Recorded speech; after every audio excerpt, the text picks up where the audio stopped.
Angie has made it easier than ever to hire high-quality pros to get all your home service jobs done well.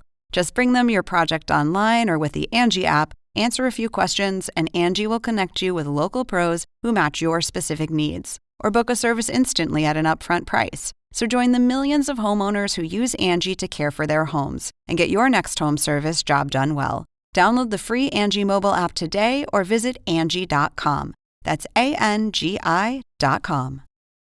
Angie has made it easier than ever to hire high-quality pros to get all your home service jobs done well.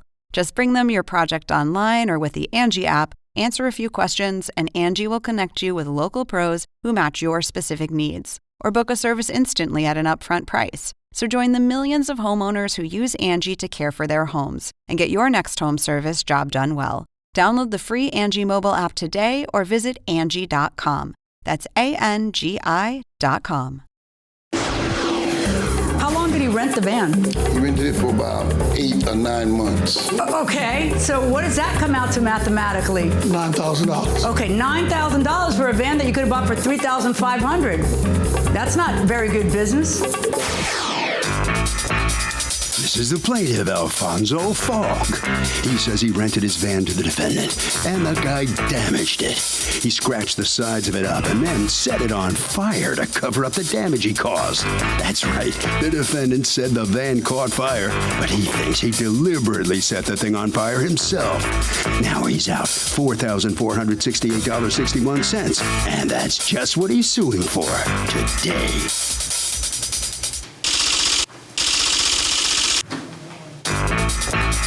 This is the defendant, William Livingston. He says the van mysteriously caught fire the day he told the plaintiff he wasn't going to be renting it any longer. The plaintiff's now trying to sue him for these damages he didn't cause.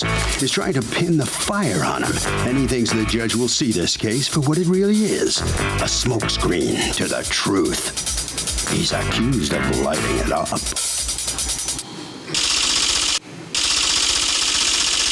The defendant has filed a countersuit for $500 for lost wages.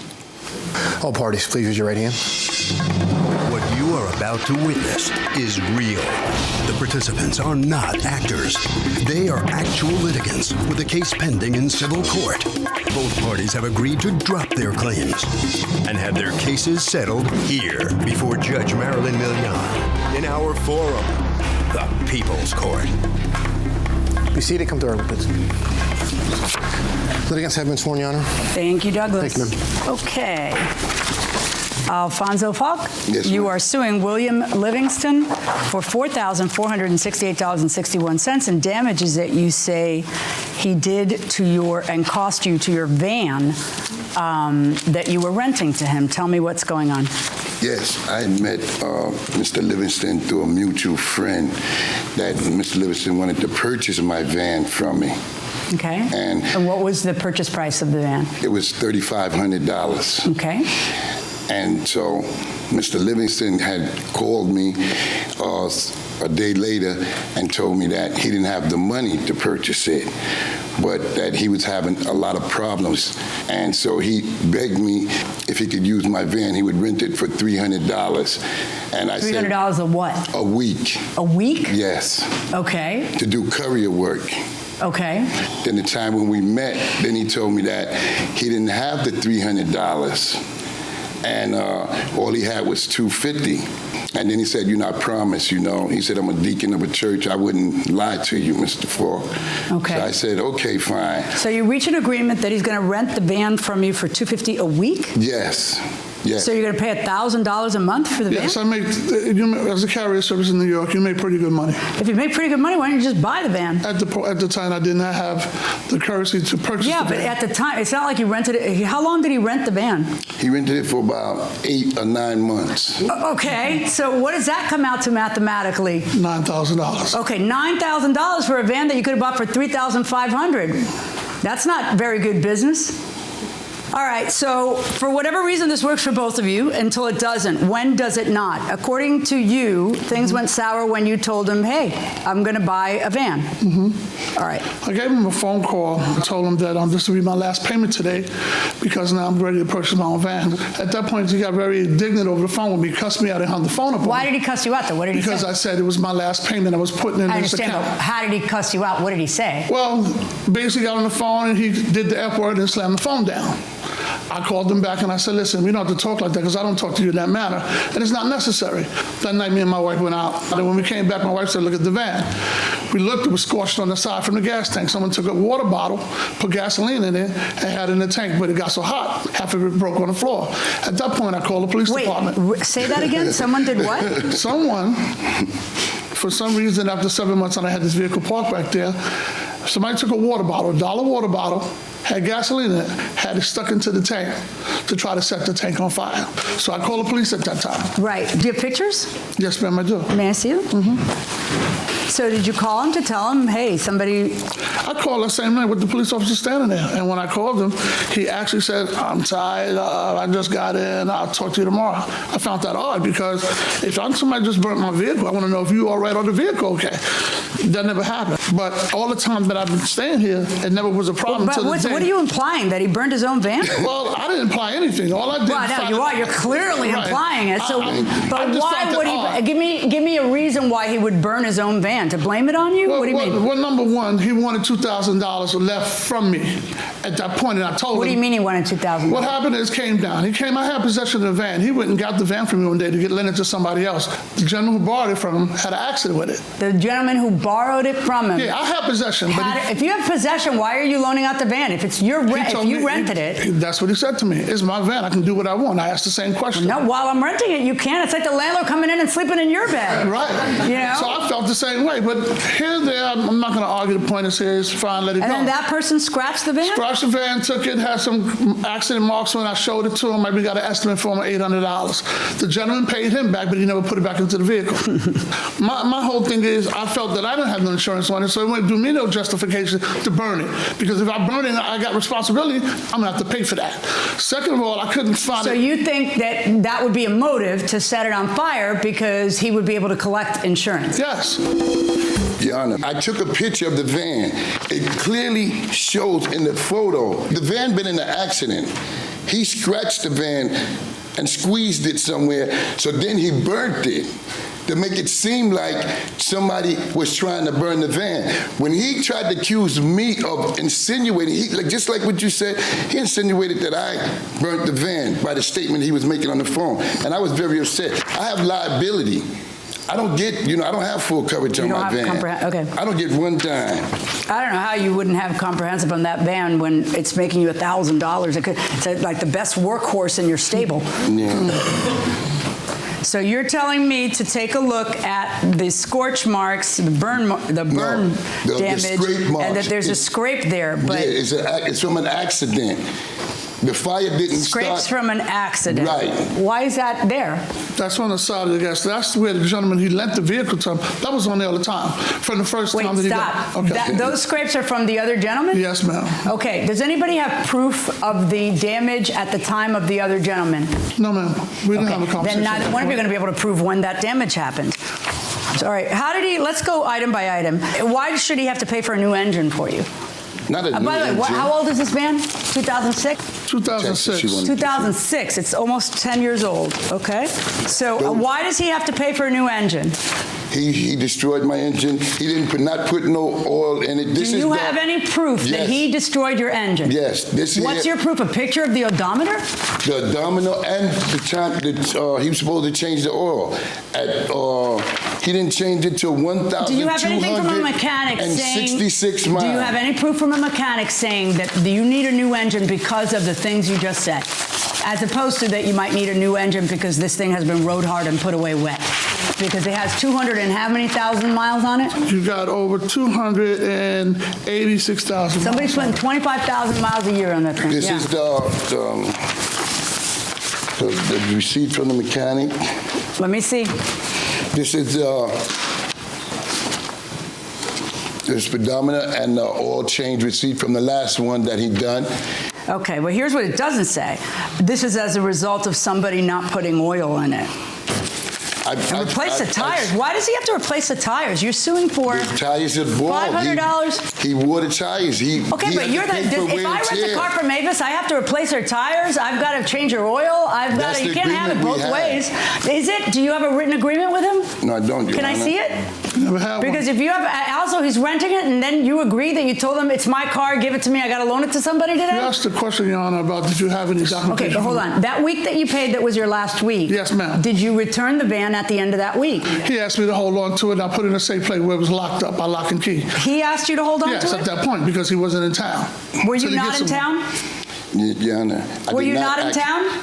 No, I wasn't in town. Okay. No, I wasn't. So a week after that, you feel like he owes you 1 week of rental. Yeah, he didn't want to return Because what? Because you didn't come back into town to be able to receive the car? No, he didn't want to return it to me. All he told me is it's in a secured place. I have text messages. Let me see the text messages. Yeah. That's on the 23rd. And then he never, we talked. Okay, I don't need you to repeat yourself. On 4/23, you say, I'm sorry about last week. I've been under the weather a bit and trying to regain my health. Give me a call when you have time. If you want my van, then 3 days later, you say, if you want my van, let me know. Otherwise, stop using my van for work. If you're no longer going to use it, park it on my block Monday morning. And then by 4/27, which is a Sunday, at 8:49 a.m., you text him, it's there. So why are you charging him another week? No, the 18th, Your Honor, is the day of the accident. When I asked him to, but you're out of town, and how's he going to give it back to you? The first text I see, do you have a text before this? I have you family giving him that live here. I was in the middle of a sentence. Do you have a text before this where you tell him, this is how I need you to return the car to me?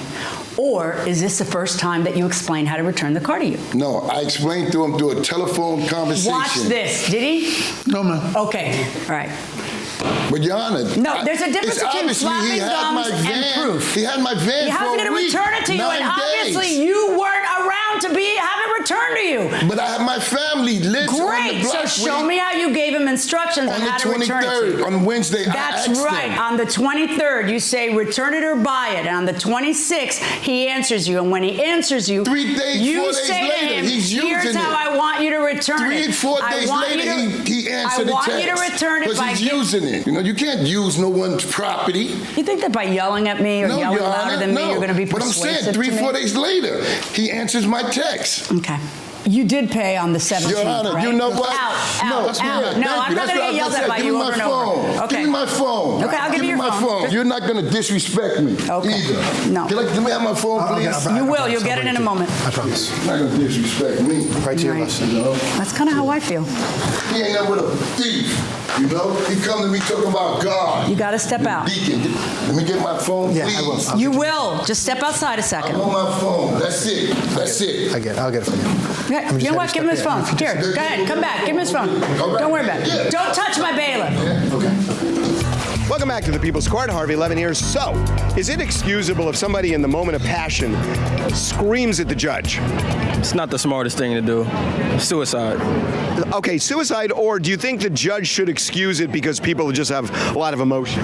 No excuse for that kind of emotion. If you yell at the judge, you're done. Is that right? You're done? Screaming, you're out? I just think that there's a time and a place for everything, and I certainly don't think yelling at the judge when they're at liberty to decide the fate of your case, I just wouldn't do that. You three are wise people going inside the courtroom. And there's all kinds of stuff in here that concerns me about his credibility. When he's sitting here trying to get you to pay $5,000 for a van that you rented from him, which makes no sense to me, for $9,000. And now every little thing that's wrong with this 250-something thousand mile van, he wants you to pay for. I have a problem with that. I also think it's reasonable for you to expect when someone says, don't worry, I'll take care of the insurance, that's why you're paying $250, so you don't have to take care of the insurance, so you don't have to pay for maintenance. When there's a problem that happens, you expect that insurance to cover it. And if he's pocketing the money, then I guess that's the cost of doing business. Then when there's burn marks on it, he needs to pay it, unless he can prove that you did it, which he tried to prove but failed. And you insinuated he did it, but I don't buy that either. I think just somebody did it. Maybe so you have an enemy out there. All right. As far as new tires, new paint, new engine, brand new van, the answer is no. Verdict for the defendant. Now, You're counterclaiming him $500 for lost wages for what? Well, Your Honor, I mean, you brought me to court for things that... So what? How does that entitle? Every litigant now can ask for their wasted day in court? Who pays me? No, I just do your counterclaim 0. Good luck, folks. Thank you. The plaintiff couldn't last to the end to get the good news. So here's the defendant out here. What's your reaction to this outcome here? Well, this is what I deal with all the time, you know, being aggressive and disrespectful. But at the end of the day, it's a happy day. I'm over with it. The relationship is done, and I can move on.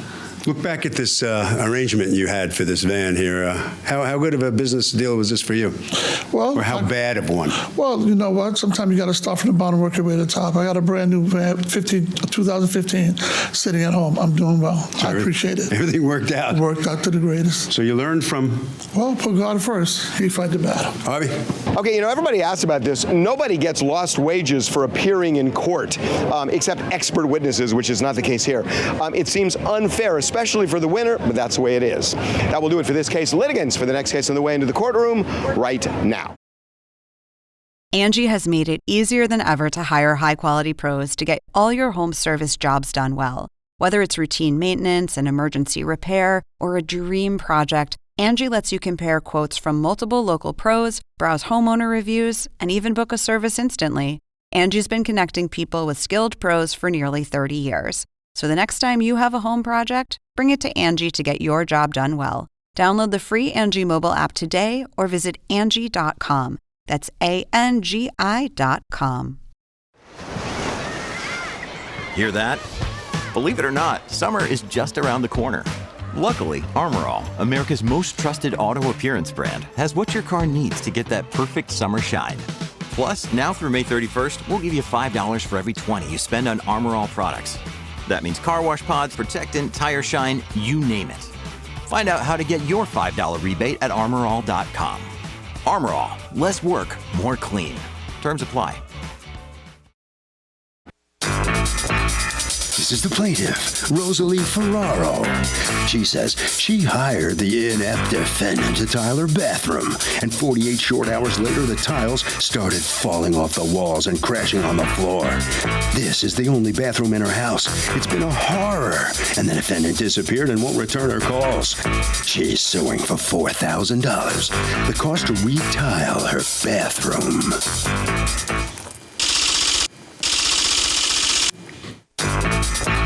This is the defendant, John Velasquez. He says he told the plaintiff she could not use the bathroom for 7 days after he retiled it, and she used it that day. She got all the tiles wet behind the grout, and that's why she had the problem with them falling off. He came and fixed it. The woman stopped payment on her check, and it's been nothing but a problem ever since. Oh, her? Ha! He's accused of flushing a job down the toilet.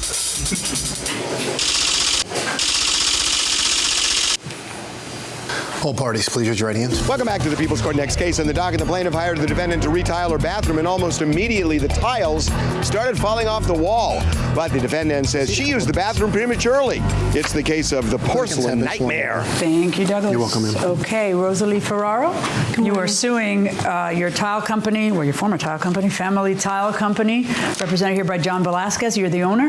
Yes, I am. For $4,000 that you want returned to you because, according to you, they woefully botched the job. What happened? I had gone into Family Tile October 9th. I ordered the tile. They told me it takes a couple of weeks. They started the 24th. Of what? November. Okay. The bathroom took 6 weeks. When John, Is that the only bathroom in your house? It's the only bathroom in my home. What'd you do? We went to neighbors, and my husband traveled into Brooklyn, you know, to take showers. But the point... Gotta go all the way to Brooklyn and take a shower? Unfortunately.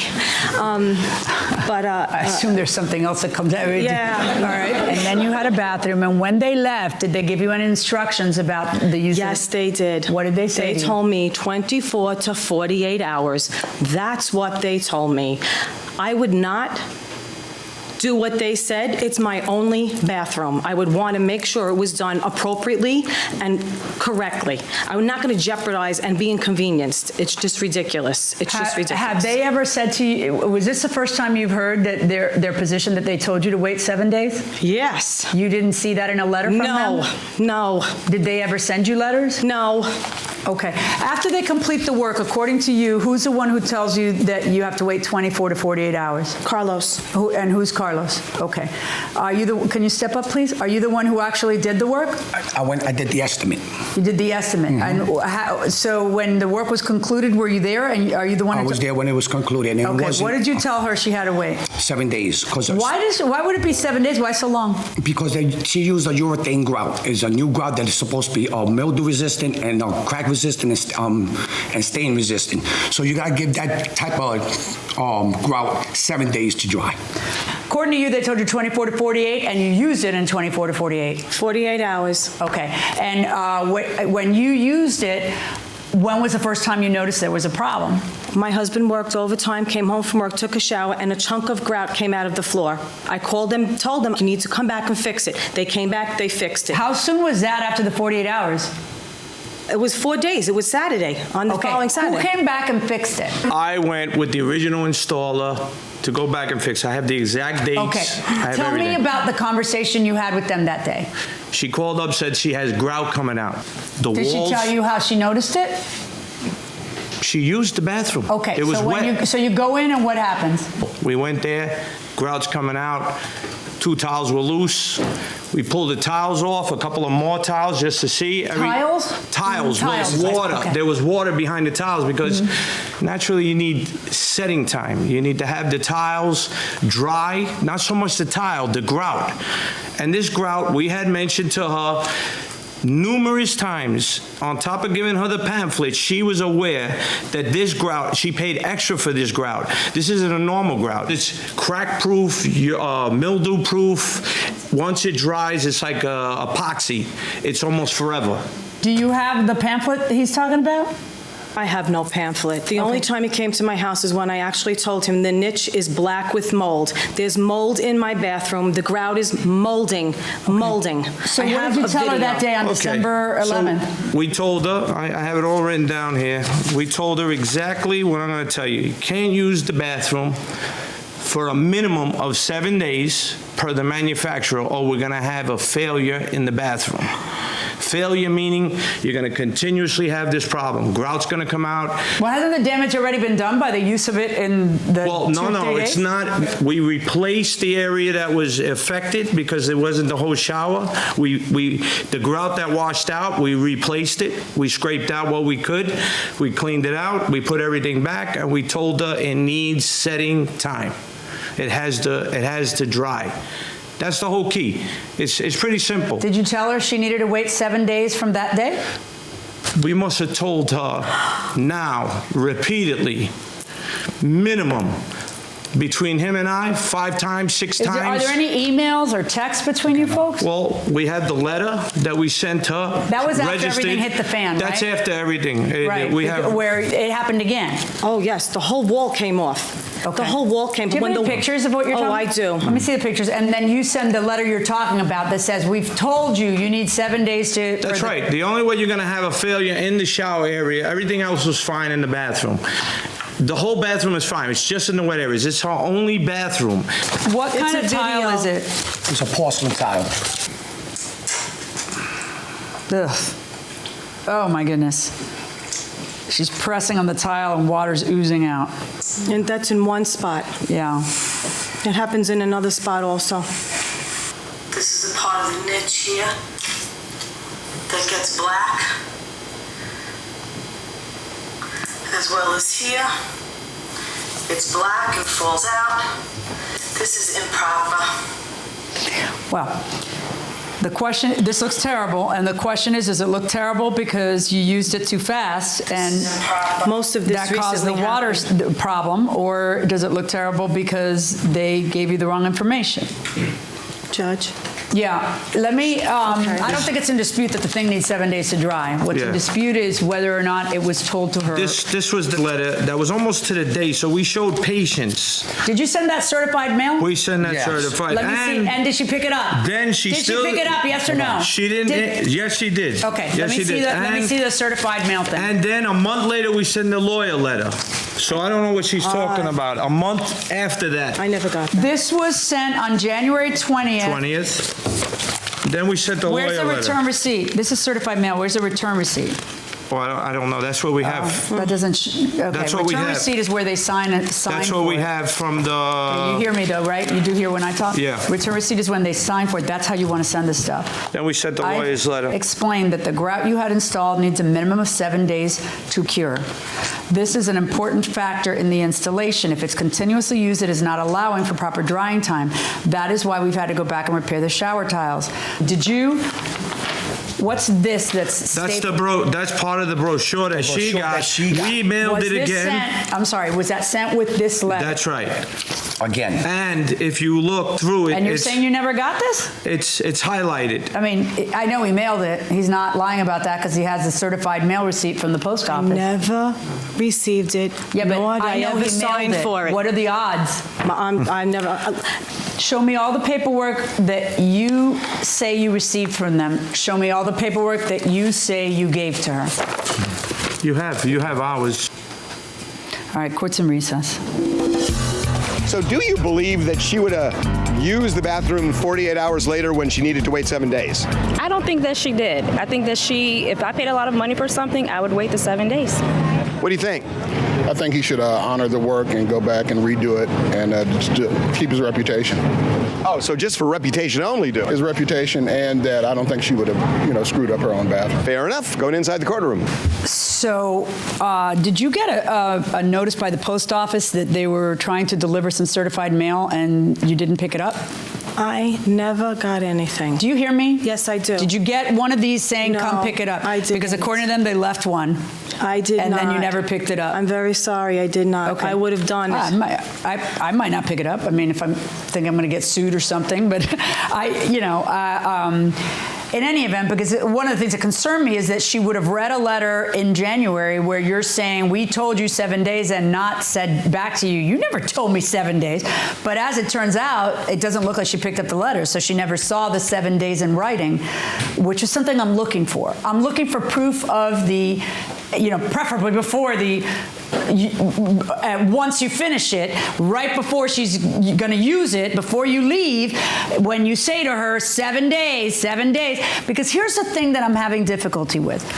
Why would a woman who is told, for the love of God, don't use this for 7 days, use it before the 7 days? She wants to sabotage herself? She only had one shower. She only had one shower for a while, and she may do. She wants that one shower. Mm-hmm. Look at what's happening now. She doesn't want this. So why would someone who is told, you need to not touch this for 7 days, use it before then?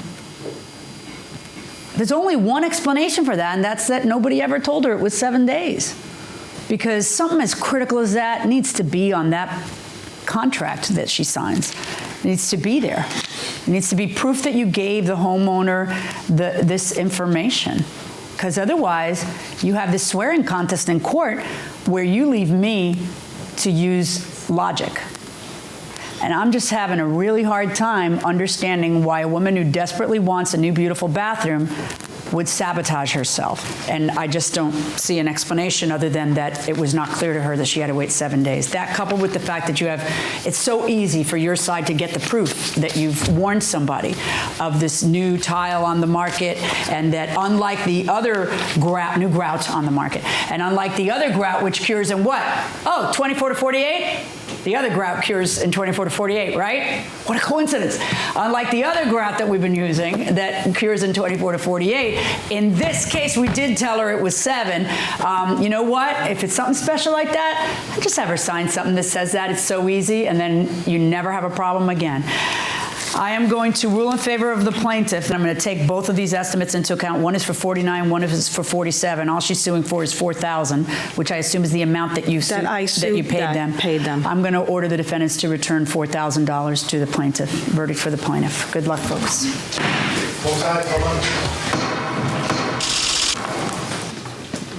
Well, the top-notch tile guys just went down on the decision here. Step on up here. What's going through your mind now? I still say she used the bathroom too early. That's why she had failure. We told her repeatedly if That's the same stuff you said in there that lost the case for you. I'm going to stick by it because it's the God's honest truth. All right, right around the corner this way. Here. Thank you. All right, step on in here. What about the outcome here? Oh, I'm happy. The truth came out. They never told me, and I would have listened to what they said. I would never want to be in this position. Right. When was the last time you took a shower? Why? Do you smell something? Harvey? I got to give you some advice. If you're a business person, you're a construction worker, whatever, if you tell somebody not to do something, put it, document it, make sure that they get it and understand it. It will help if there's a problem down the line. And that will do it for this case. Litigants for the next case on the way into the courtroom right now. Hey, it's Kaylee Cuoco for Priceline. Ready to go to your happy place for a happy price? Well, why didn't you say so? Just download the Priceline app right now and save up to 60% on hotels. So whether it's Cousin Kevin's Kazoo Concert in Kansas City, go Kevin, or Becky's Bachelorette Bash in Bermuda, you never have to miss a trip ever again. So download the Priceline app today. Your savings are waiting. Go to your happy place for a happy price. Go to your happy price, Priceline. This is the plaintiff, Brenda Caraballo. She says she bought a car from the defendant, was driving it down the street a week later, and the sunroof blew off. She's so lucky the car behind her was able to swerve out of the way and avoid the thing, because if it hadn't, there would have been a dangerous accident. The arrogant, condescending defendant sold her a hazardous car that wouldn't pass inspection, and she's suing him for the $4,865. She's out.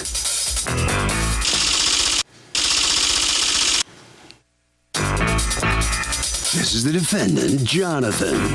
He says the sunroof is not covered under the plaintiff's warranty, but he was willing to help her out anyway. That was until she became belligerent and demanded he pay for the entire thing. The plaintiff even went to the Attorney General with her unfounded complaints, so bringing him to court is just a last desperate attempt from her to get someone to pay for her sunroof. He's accused of being sunburned.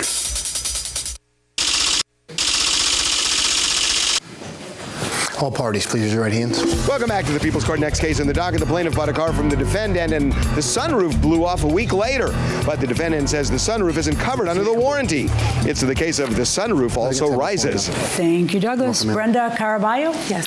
You are suing Jonathan, the business that Jonathan works for. You've asked me not to mention the name of the business nor your last name, for $4,865 that you want returned to you as a result of them selling you a car that you say is a lemon. Mm-hmm. Tell me what happened.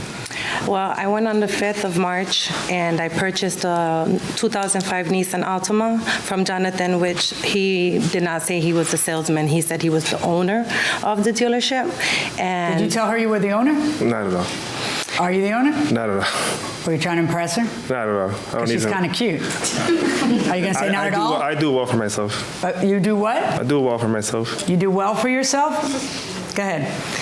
So when we took it for the test drive, I realized that it had like a little draft, and he said there was not going to be any problem with that. He said, what draft? From the sunroof. It just sounded like there was a draft.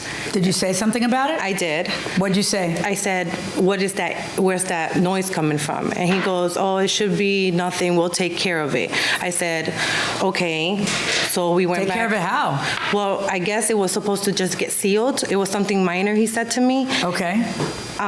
We went back to the dealership. I also realized that the lights were not, like, you know, after a while, the headlights start looking dim and wear and tear type. So he said he would also have that all fixed up for me when I picked it up the following day. Okay. When you picked it up the following day, was it fixed up? Nothing. Okay. So, but you picked up the car?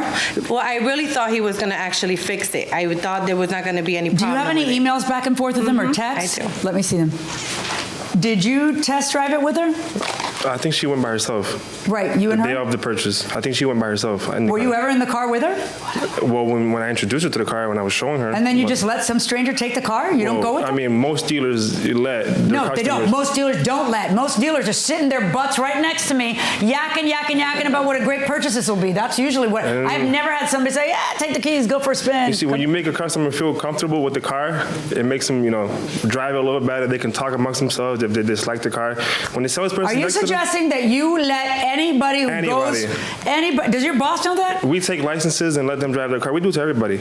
Okay, so you were never in the car with her? Well, not in the moment when she test drove it, no. How about any other moment? When I introduced her to the car, when I was trying to sell her the car, yeah. Okay, did she point out to you a draft? Not at all. Not at all. She test drove the car. She checked the sunroof. The car was mint. She paid for it. She came the next day to pick it up. And then, was there any paperwork in this transaction? Of course. So you're driving around, and how soon does a problem happen? Well, the problem because if you start driving and you hear the draft, then you drive right back. Well, I had spoke to him about it, and he said he was going to fix it. So that whole week before. But why are you taking if he's going to fix it and he hasn't fixed it, why do you? Because I paid for it already, and I already had it registered and insured. So I figured I was going to take him on his word that he was going to have this fixed for me. So I didn't think to put it down in writing. How'd that work out? Bad. What day did you buy the car? On the 5th. Of March? Yes. All the texts I'm seeing are on the 16th, 19th. It's well after the fact. Where are the texts from that week? Well, there's a text there from the 9th. It says I close at 6. Right. I called him and I asked him, what time are you going to be closing so I could bring the car? He said that he usually closes at 6. So then he didn't get in touch with me. Then on the 11th, you say, sorry, got a little busy. Right, because I was calling Where are all him. your texts and answers to these texts? I was just calling him and leaving him voicemails. Okay, then he texts you, let me call the guy. What guy? Well, we took the car to get appraised. Well, after I have the voicemail on my phone when she called me stating that she was coming back on her way from New York. It was like 12 at night, 1 in the morning, stating that her sunroof flew off her car. So it was like at 1 in the morning. So I'm half asleep. I told her to bring the car over the next day. We'll look at it. But I never promised we were going to get paid for it because that's not covered in our state.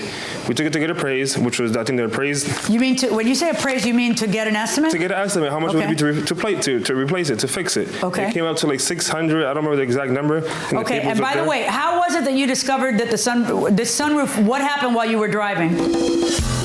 Okay, interesting case. If the sunroof blows off and causes an accident, is the dealer that sold the car responsible? I think it should be the manufacturer's problem, and unless the dealership knew that there was something wrong with the sunroof itself, the manufacturer should lie. But they sold the car.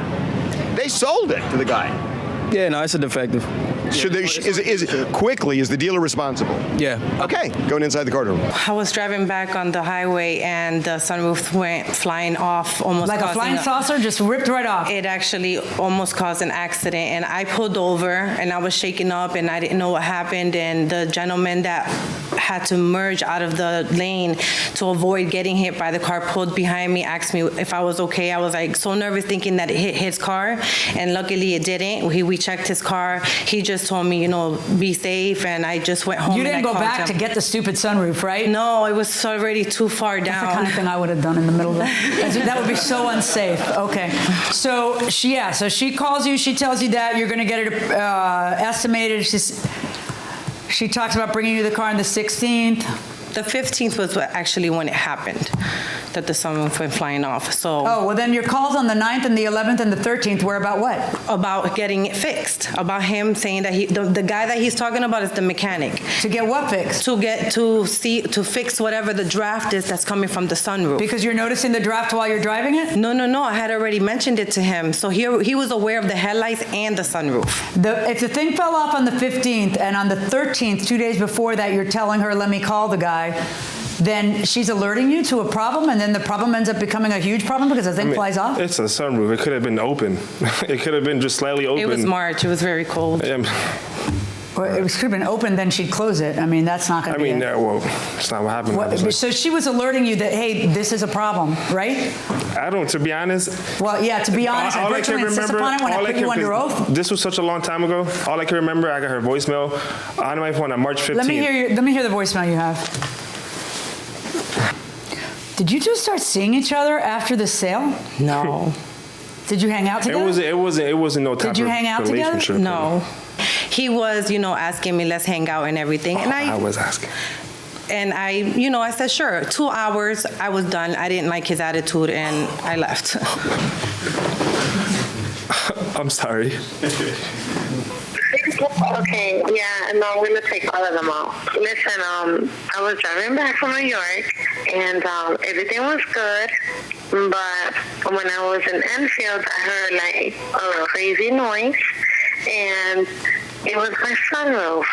Now, I don't want to cause you no problems, and I don't want you to think I'm not calling you for anything but the fact that my car was making a noise. I could have probably put somebody else's life in jeopardy by the sunroof going off. But at the end of the day, I want you to understand, whether you knew about the sunroof, I already told you that the sunroof was a little loose, and you said it was no big deal. But for it to go flying off, it's a little big deal. Now, I'm going to go to see you before or after I go to work tomorrow. But I need that to get handled because right now I have no sunroof, which that is going to be a problem. And I don't want to cause you a problem, but I expect you to understand I'm not calling you for nothing but my sunroof. So please call me back in the morning when you get this message. Why else would she be calling me at 1 o'clock in the morning? Because I think her sunroof. I need that signal. There's a reason why she's saying twice that she's not calling me for nothing because you're just so irresistible? The woman's obviously angry that her sunroof flew off, man. Come on. That's all she talks about. That is not a sexy phone call. That is He's not even my cup of tea. Okay, everybody's got to stop trying to insult each other, and let's get to the facts here. I have an issue with the following, okay? First of all, only what is warranted is warranted. So he's saying, well, Judge, we warrant all these other things. We don't warrant that. That's fine. But if you say you're going to fix something, then you got to fix it. And what worries me is that before the sunroof goes flying off, I have text from you saying, let me call the guy. And you're obviously arranging to fix something that you felt was your responsibility to fix. That makes me believe her when she says, I brought it to his attention before I bought it. And frankly, if the folks who employ you are within the sound of my voice, I don't think it's appropriate for a salesman to hang out with one of the customers and then something like this happens, they end up in court. And half the discussion is about who liked who. You didn't even hear my story, though. Stop talking. $627.38. That's my judgment. Thank you, Your Honor. Hold on right there. You don't even know what's going on. All right, coming out of the courtroom after losing the case like that, what is it you have to say? I mean, the judge didn't really hear me out. It basically seemed like she was favoring her from the beginning. I was trying to tell her the story. We didn't do anything. Loser usually feels that way. Well, yeah, you would say that because you work for her. So, but I understand that. She's your boss. You would say that. Have a good day. Yeah, you have a good one, too. Have a good day. All right, step on in here. How about you? What do you have to say here? He was brilliant. Yeah, well, I'm just happy it's all over with and I can get my sunroof fixed. Then I could just sell the car and get How smart was it to give him some of your personal time after this whole transaction? Actually, it was not even worth an hour or two or even anything. He's just arrogant, very arrogant, and You're the one who went out with him. I'm not actually very happy I did any kind of business with him. He's not anyone that I would want anybody to do business with. Okay. Harvey? I got to tell you something. She's saying that, this defendant agreed to fix it before she got the car, and he didn't fix it. The judge believed her. I think his own conduct kind of sunk him.